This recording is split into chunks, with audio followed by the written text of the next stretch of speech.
Non demorde l'alta pressione e sarà bel tempo anche in questo giovedì 26 ottobre. Vediamo il dettaglio. Sul Veneto altra bella giornata soleggiata e stabile, da segnalare soltanto locali nebbie mattutine sulle pianure meridionali e tra il nord veneziano e il sud trevigiano. Diamo uno sguardo alle temperature, le massime saranno comprese tra i 18 e i 20 gradi, valori minimi tra 6 e 11 gradi circa.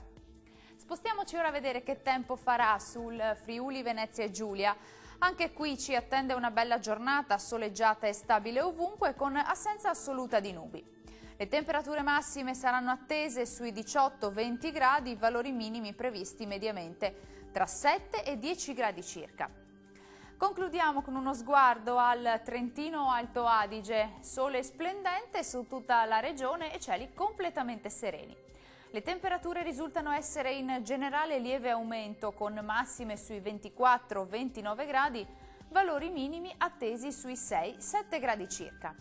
Il mare sarà calmo sulle coste e quasi calmo al largo, i venti deboli da nord-ovest. Dal meteo di Antenna 3 per ora è tutto, arrivederci.